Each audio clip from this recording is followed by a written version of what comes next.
I'm Tijuana Jack, and you're watching the Tijuana Jack Show.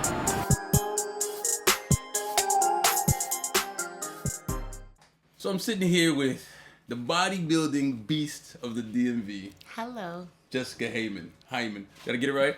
Hyman, yes. One of the two. So if you're listening and you can't see her, she's a big figure. How tall are you? 5'6". And with the heels you have on today? 5'10", 6 foot. So imagine a 5'10", 6 foot woman. Amazonian, big ass, beautiful ass. I'm sorry. All that stuff. but with arms of a football player. Bruh. Go ahead. I'm proud. My bad. What is the best part of your body? What part of your body do you like the best? Well, I mean, I have to be honest and say I like my entire body. Jesus. Okay. Listen. I'm black and Italian, so I have Italian hips, Italian booty, Italian hips. I'm very curvy, if you cannot see me. Your biceps are how big? Oh. Ooh. Mm-hmm. You don't. Come on, hold on. You don't measure your biceps? No. Here's the thing. For me, really. For me, so I used to be 300 pounds. What? 300? Okay. 300 pounds, yes. Hey, hold on. Jake, can you hit the Instagram for me real quick? Can you get to the Instagram? Continue. Scroll down. So here's the thing, like when you're into improving yourself, which I am into, and always being a better person, whether it is your actual personality or your physicality, when you're into improving yourself, you focus on that. So I have no idea how big my biceps are. So you came from 300 pounds to what are you right now? Like 180? 180 pounds, man. That's a good transformation. Thank you. That's a good transformation. Thank you so much. Let me ask you this. Is dating you hard? Now, let's go ahead and... If I saw you in the street or in the club, I would not talk to you. Why? Because you got your little Versace shades on and your super heels. Like, is it? It's a little... To me, it's intimidating. And to most males, it's intimidating. And I got some good games, some good skills. I still wouldn't... Here's the thing. I am a very confident woman. And the reason why is because I often focus on the things that I don't like about myself and then I improve them. So I know exactly where I'm at. And I know exactly what I like about myself, what I don't like about myself. And then what I don't like about myself, I improve. So I did not like the fact that I was almost 300 pounds. And that's why I went in the other direction. Can anybody do it? Can a 300-pound person right now change their body to become a bodybuilder? Absolutely. They just need to be determined and focused. That's it. Like, if you are motivated... How come I can't just cut that shit off? I guess I can do that too. All right. I mean, you can. How long did it take?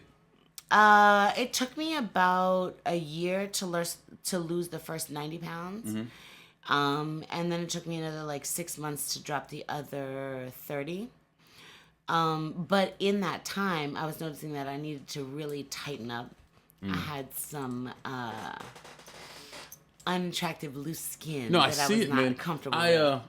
I'm on the gram and I'm looking at Transformation Tuesday and stuff like that. Right. And these big chicks, and I mean they love their self, but they show these pictures and skin be touching their ass, and gets a little weird. Yeah. So here's the deal. Like, once I lost my whole 120 pounds that I lost, right, the whole person, right. I was blessed for my father to be in a position to help me get some reconstructive surgery. I've actually had 3 reconstructive surgeries since I lost all of my weight. So I was able to get a full abdominoplasty. So they cut me. Yeah, explain what that is for the stupid people like myself. Yeah, no problem. It's like it is a tummy tuck, but the full abdominoplasty is a 360-degree tummy tuck. So they cut me all the way around. They took all my extra skin off of my stomach, and then they reconnected my bottom half to my top half. Like a Mr. Potato Head. like a... Yes. I don't know. That's all I'm seeing right now. Yes, pretty much. And but again, like if I didn't have the blessing of my father being in a position to help me, then I would have been stuck in some financing crazy, high interest. Just do what everyone else does, like during tax season. I tell everyone, men buy jeans, women buy new asses and stuff like that. Like, that's why didn't you just do that? Yeah, I mean, listen, I have been to my plastic surgeon 3 different times. The first time was in 2007. He did a full abdominoplasty, so he took all the extra skin off my stomach. He also gave me a breast lift and breast implants. Those aren't real? No. Oh, wow. No. Breast implants that were not part of my plan, but I've always been a big girl, so I always had big boobs. And initially he told me, because they have to take extra tissue out when they do the breast lift, if you want boobs at all, you're going to have breast implants. No problem. Give me implants. Wow. But that wasn't a part of my original plan. This conversation just went way left, but I have no problem. Left is all good. Left is all good. So I went the most safe route, which was saline, and I went with 370 cc's. After a certain amount of time, I didn't like those because they were rippling on the side and all this other stuff. It's like salt water. And it felt like a salt water balloon in your breast, and I didn't really like that. So I had my full abdominoplasty, I had my breast lift and breast implants. And then 2 months later, I had my legs lifted. What the fuck? And that was all. Hold on. So that was all in 2007. Okay, no, done. Stop. What is a leg lifted? They take the same thing as an abdominoplasty. They take the extra skin off of your legs. Oh, I'm like, you got your legs. fucking get taller. I was about to say. Okay, do me this. So take me through a workout with you. So you drop the extra person on your body. Yes. You cut all the skin off. You lifted your kneecaps, then everything. Now you're a bodybuilder. Yes. Take me through a workout with you.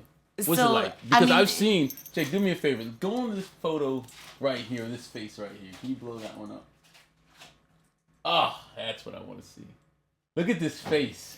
So that was when I was prepping for my first bodybuilding show. That is David Johnston with David Johnston Training. Shout out to David. Who? David Johnston. Yeah, him too. Okay. Yes. He is a fantastic coach. He's out of Columbia, Maryland, and with Team Warrior Within. And he helped me prep for my first bodybuilding show, which was last year. My first bodybuilding show was November. It was the Jay Cutler. And we prepped for about a year. He is a phenomenal coach. They are a phenomenal team. And I prepped for a year for my first show. I had a lot of body fat to lose still, even though I was in pretty good shape. I had a lot of body fat to lose, and I had a lot of muscle still to build to present well in women's physique, which was the division I was competing in. Gotcha. And he got me there, for sure. I placed 6th out of 6 at the Jay Cutler. My feedback from the coaches was that I was too muscular for women's physique for that particular division. And they suggested that I move into women's bodybuilding because of my musculature. Well, speaking of bodybuilding, tell me this, because the dedication is unreal. Sure. Tell me this first. How do you get started? Can you go to your little book bag for a second? Sure. Can I? You know what I want. What do you want? Nope. The other thing. Nope. What? To the right. Really? Keep going. Yes. Oh my goodness. Okay. Pedialyte. You walk around with Pedialyte. Pedialyte. Here's how I got on Pedialyte. I don't even want to get Pedialyte no more. Following my first show in November, the Jay Cutler. Right. You know, in order to do the show, it is mandatory that you deplete all your water, which essentially dehydrates you. After my first show, I was very dehydrated, and David, because he is a pro and he knows everything he's talking about, he suggested that I start drinking some Pedialyte to replenish my electrolytes. We all love Gatorade. Everybody loves Gatorade. Gatorade Jordan is some bullshit. Whoa. No disrespect, Gatorade, but Gatorade is some bullshit. Okay? Gatorade, you can give me a check too. But Pedialyte ain't paying me. But no, I guess my point is it's a lot of dedication to walk around with. Sometimes I get baby juice. I get nervous to go into 7-Eleven and ask for like, yo, can I get a 3-pack of condoms? I'd be crazy to go in there and be like, I look like a child molester, so I commend you. I commend you on this one because I couldn't do it. Listen, Pedialyte, in particular, the advanced care, which is what I started drinking directly after my show to replenish all my electrolytes, it helped a lot to get back on track with my electrolytes and my hydration, because it is inevitable as a competitor and as a bodybuilder in particular. To deplete all your water. Really what they want to see on stage when you are competing is your musculature, your muscular development, your muscular symmetry. And the only way to really do that is diet all the way down, which for me took a long time. Right. And also to deplete your water. So really what you want to do is make your skin kind of shrink wrap around all of your musculature. That is the objective. And then once you get on stage, you can present exactly what you've been working on, and they can see it clearly because there's no water interfering, there's no fat interfering, no nothing. So David suggested that I get some Pedialyte to replenish my electrolytes post-show. And then here we are. Yeah, on Pedialyte in your purse every day. Yeah, so since then, I have been drinking Pedialyte on a fairly regular basis to keep my electrolytes up because I sweat so much. I sweat in the gym when I'm working out. I sweat in regular life when it's hot outside. So I know that every time I sweat, I'm releasing electrolytes that I really, really need to stay hydrated. I'll tell you one thing. I'm not drinking no goddamn baby juice. Yeah. So that's on that, and I'm done with baby juice. But another great thing, if whoever watches scrolls through your Facebook, bodybuilding isn't, and we're not gonna stay on this one long, but bodybuilding isn't the biggest thing about you. Believe it or not, you like to or have the great ability to sing. I'm not gonna make you sing today in front of all these people. Thank you so much. Do no fucking Beyonce impression, but thank you, because I do not like to be put on the spot. I understand, and I would not do that to you. But thank you. Another big thing about you is that you do sing very well, and that you like to sing. Thank you. So, with whatever endeavor you do in life, good luck, whether it's drinking baby juice for the rest of your life, fucking singing, whatever it is that you do. Thank you. Good luck with it. Thank you. Yes, I do sing. I am I did musical theater all the way through high school and college. When I was performing a show on the weekends, I'd be in rehearsal for another show through the week.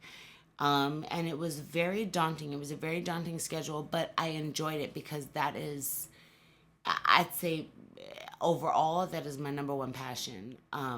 Music and performance. Coming out of college, I was a little bit burnt out because I was working so hard with school. And you're a big girl. Oh, sorry. I'm sorry. And I'm a big girl. But with school and musical performance and performing on the weekends, but I would say, hands down, on stage is where I come alive the most. My second cousin is Phyllis Hyman. Her father and my father were brothers. My father's father were brothers. So my grandfather on my paternal side and her father were brothers. We're second cousins. She was always, in the family, she was always an incredible presence. I didn't meet her until April of 1995 at my uncle's wedding. And when I met her, she was everything I expected her to be. She was an incredible presence. She was just unreal. And we lost her in 96. So that was a particular hit for me because at the time I was 13, 14 years old. And she was very clear with me. You know, if you love to sing, like, I'm gonna teach you everything you need to know. I'm gonna tell you everything you need to know, because she had already had some experiences with Clive Davis, and a lot of other professionals in the music recording industry. And I think that she had a lot to offer to me, or to other people who wanted to get into the music recording industry, that she had already learned on her own. Hard lessons she had learned on her own that she could, pass on to other people. Right. I was completely enamored with her. Her and I have a lot in similar, and our voices are similar as well. We have another cousin. Her name is Vanessa Farley. Shout out, Vanessa. Vanessa gets a shout out. Go ahead. Vanessa gets a shout out. Actually, most recently, in the past couple of years, Vanessa has, with her husband, William Farley, they put together several Phyllis tributes at a jazz club up in New Jersey. And her and I were able to perform together a bunch of Phyllis's songs. We both have similar voices to Phyllis, so it was a great tribute, A, and B, it was a great outlet for me to be able to get back into musical performance, without all of the musical theater behind it. Yeah. So I tell you what, your next job, whether it be after you're lifting dumbbells and small midgets or whatever you do in the gym, I need you to make me a song. Do me a Beyonce. I mean, you can. No, I don't want no Beyonce diss records. Hey, ain't nobody worried about Beyonce. Hey, shout out to Beyonce. She's amazing. But ain't nobody. Beyonce. I'm talking like old school. Beyonce is right now. Beyonce here, but okay, I'm talking Phyllis Hyman, like 1980s, 90s, sophisticated ladies, Duke Ellington, jazz, neo soul type stuff. That has nothing to do with Beyonce. So what's your dating life like? You asked for this shit. So what's your dating life like? Are you an easy woman to date? Let me say this. Are you on time? Let's see if dealing with this guy. Are you on time? If you make your arrangements like you're supposed to, do you come visit the person? Do you try your hardest? Do you treat your man as if he is as important as you? Let me say this. If I'm dating you casually, you're not my man, but we're dating casually, I am not an easy person to date. Here's why. You are not my focus. If you are not my man, you are not my focus. I'm trying to get this money. You're not talking to me, right? I'm saying in general. You started to squint a little bit. I was like, whew. No. Dating and I didn't know? Okay, no, continue. in general, if we're dating casually, I may not be, for some men, I may not be so easy to date. Here's why. If you are not my man, you are not my priority. You know what I'm saying? Like, I've got a lot of other things I'm trying to accomplish. I've got a particular life that I'm trying to establish. But if you are my boyfriend, if you are my man, I'm incredibly easy to date. Because I don't believe Where's my notepad? Let's go. Let's hear this. Go ahead. I don't believe in being with somebody and arguing, adversity, all that other garbage. No. Like, if I'm with somebody, like, you're my man, I'm your girl, bro, we are a team. I should be the happiest place. Is it your team or my team? We are a team. So it's a we team. I'm not into, listen. This is what I think. And this is the way my last relationship went, and most of my relationships go. I don't believe in cursing each other out, in bringing bad vibes to each other. No, nothing. If we are in a relationship, you're my man, I'm your girl. Like, I should be the happiest place on the planet for you, right. And vice versa. So I'm into happy, healthy relationships. I'm very black and white in a relationship. If we got some issues, we put it on the table, get it out the way so we can get back to being happy and laughing and having fun. Like, I am a person who appreciates and enjoys laughing, the good things in life, fun things and everything. And if I am in a relationship, a monogamous relationship. Oof, that's a hard word. Go ahead. Monogamous relationship. I like that word. Because you're a player, bro.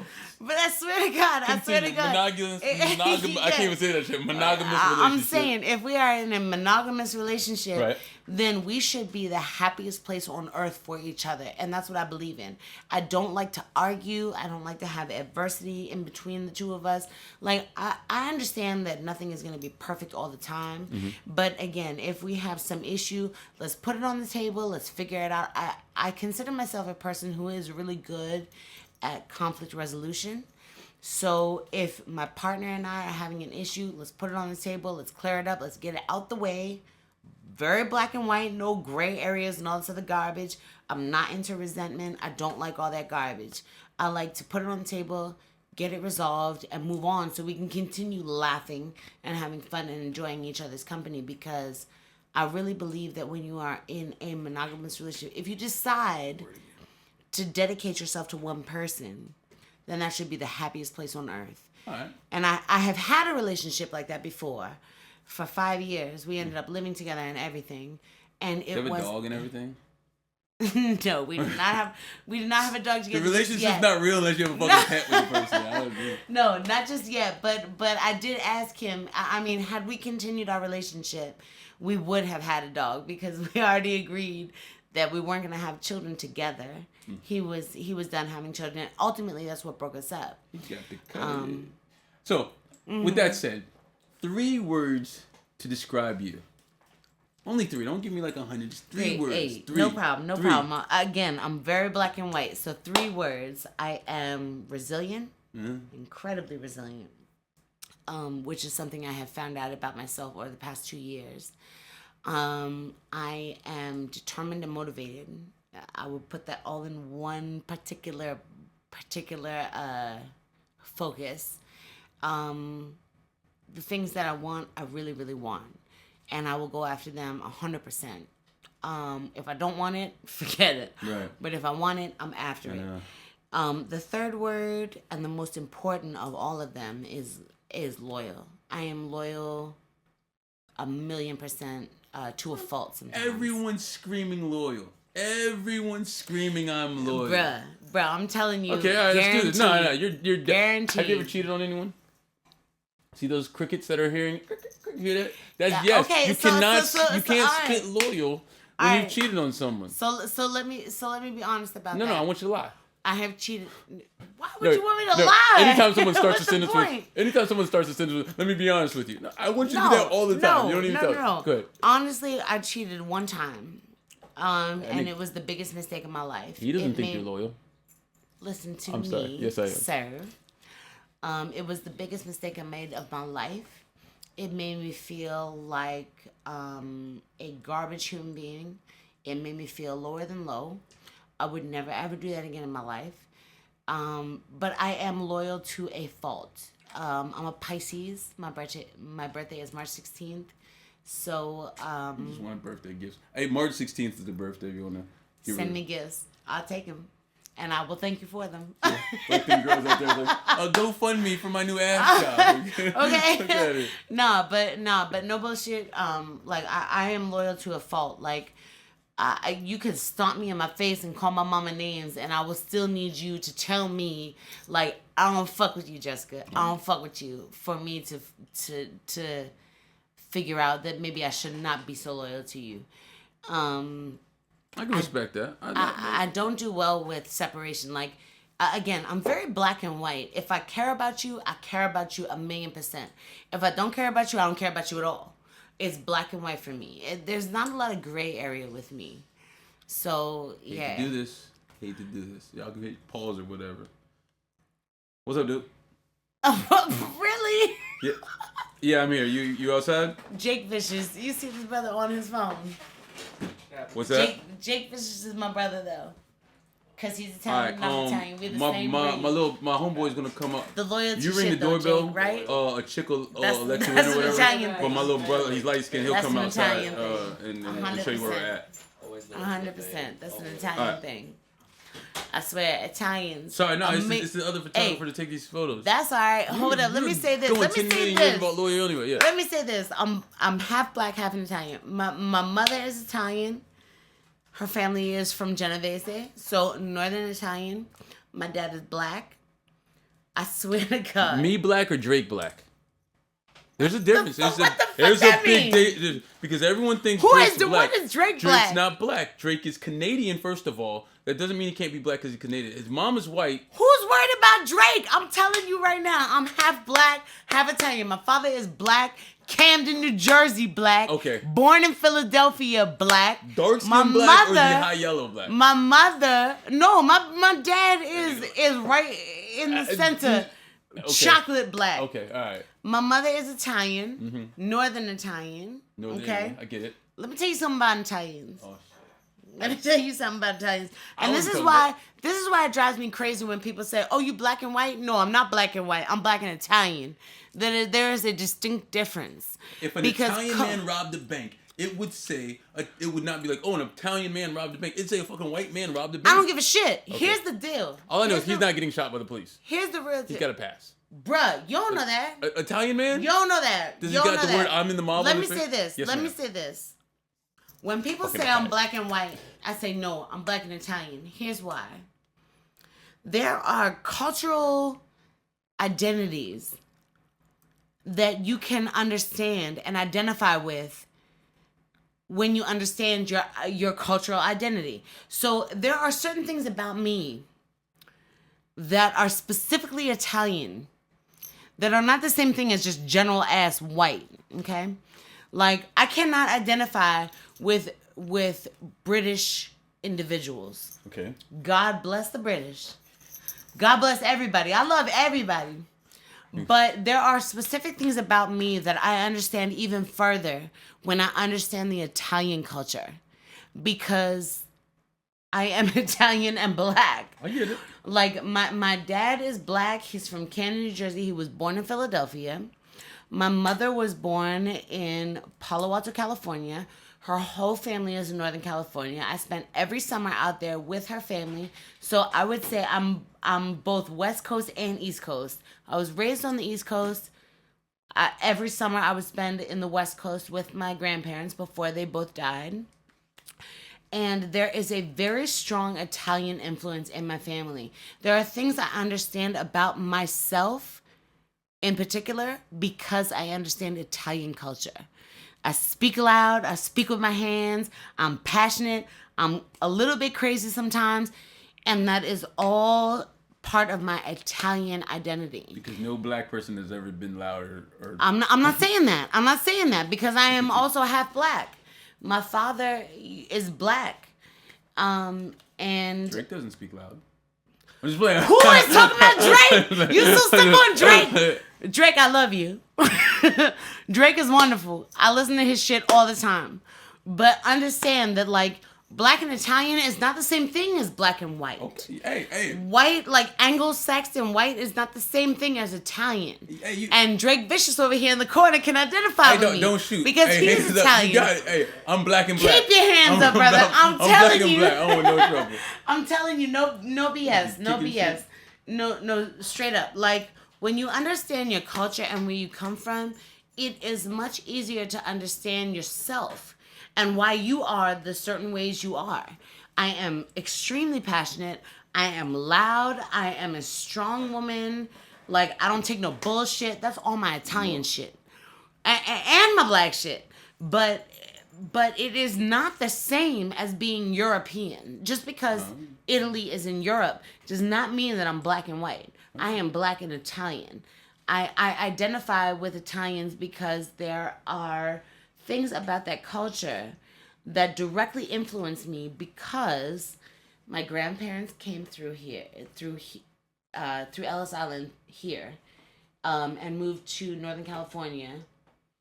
And there is a strong Italian influence. Do your muscles come from being Italian? Yeah. Okay. You should see my mom. That lady is jacked. Hey, shout out to my mom too. Because that lady is jacked. She got shoulders, she got arms and everything because that's the Italian stuff.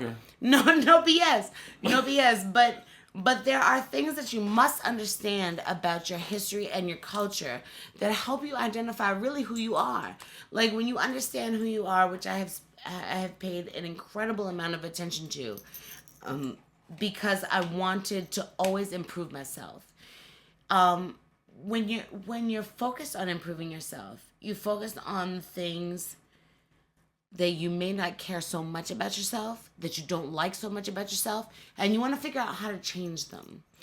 I was a much different person in my 20s, especially in my teens, than I am now, because I was able to identify the things about myself that I did not like, that I did not want to be, and I was able to improve those things. But when you identify with your culture and understand your cultural influence on your personal identity,